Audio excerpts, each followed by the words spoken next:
corps contient plein de microbiotes, contient un microbiote qui est composé de plein de bactéries qui vivent en nous, sans lesquelles on ne peut pas vivre, et qui pourraient vivre sans nous aussi, et que chacun a en soi. Donc qui est une chose qui est avérée par la science actuelle.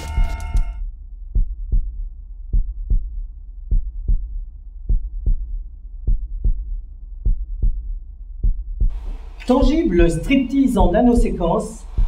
est un nouvel autoportrait. Si on prend un échantillon de microbiote d'Orlan, qu'on le cultive avec des moyens biotechnologiques dans un institut de biotech pour le développer, et qu'ensuite on le fait circuler parmi le public dans des flacons sécurisés, et tout en s'assurant que ce microbiote est encore vivant à l'extérieur du corps d'Orlan, c'est une opération de rhétorique de base pratiquée depuis l'Antiquité qui s'appelle la métonymie, et par ce biais-là, on peut considérer que si ces bactéries sont à la fois Orlan et en même temps pas Orlan, mais que quand elles sont en elle, elles lui permettent de vivre, et quand elles sont hors d'elle, elles continuent de vivre quand même,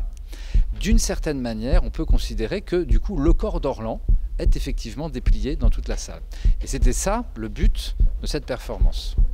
Voilà, donc quelque part, c'est rendre une figure de rhétorique réelle d'un point de vue scientifique. Et le dernier point là-dessus, c'est tout en gardant quand même une part de doute, c'est-à-dire que, alors nous, tout ce qu'on peut dire, c'est que c'est effectivement vrai, ce jus brun qui circule a été préparé, est vivant et tout ça, on l'a fait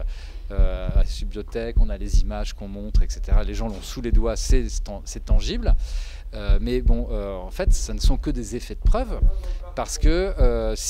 pour en être vraiment sûr, il faut ouvrir les boîtes, il faut les observer au microscope, et puis là, on peut peut-être voir que c'est vivant, mais si on veut être sûr que ça vient d'Orlan, il faut un séquenceur ADN et faire plein d'analyses en plus, parce que c'est même pas l'ADN d'Orlan qu'il faut chercher, c'est l'ADN de souche qu'elle a en elle et qui lui serait spécifique. Donc, on joue sciemment avec ça, non pas pour faire croire que ce serait vrai, alors que ce serait faux, mais juste pour rappeler qu'en fait, aussi bien dans cette performance qu'au bout du compte, dans n'importe quel discours scientifique public aujourd'hui, ce sont effectivement des effets de preuve, mais on n'a pas les preuves. Donc je ne veux pas faire du relativisme à dessous, je veux juste dire que si on ne garde pas toujours un minimum de doute quelque part et de critique à quelque niveau qu'on soit, voilà, ce doute-là pour nous est indispensable et fondateur, autant dans le discours artistique que scientifique, et c'est en ce sens-là qu'il y a cette combinaison entre art et science dans ce qu'on fait. Jusqu'à présent, j'ai travaillé en fait avec des autoportraits qui sont l'autoportrait des apparences, c'est-à-dire que les yeux peuvent les voir, aussi bien les miens que ceux des autres. Alors que là, depuis que j'ai travaillé en fait avec Symbiotica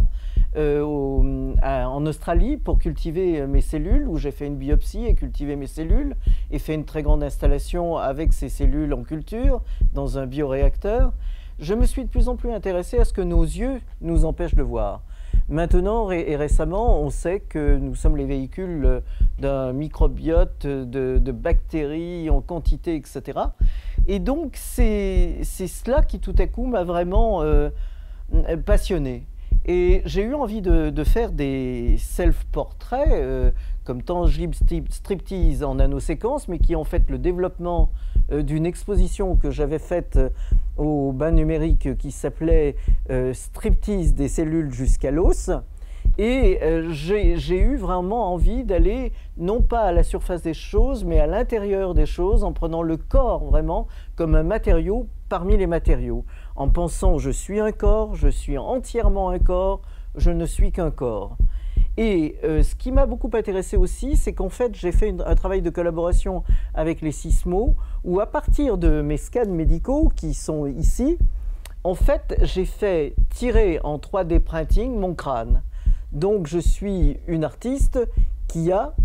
son vrai crâne. Donc, beaucoup d'artistes ont travaillé avec les crânes génériques, et moi, j'ai mon crâne avec identité. Et comme je travaille dans le statut du corps, enfin que j'interroge le statut du corps dans la société via toutes les pressions culturelles, traditionnelles, politiques et religieuses, et bien sûr, pour une ou un artiste qui travaille avec le corps, la représentation du corps, les censeurs politiques ou religieux, immédiatement,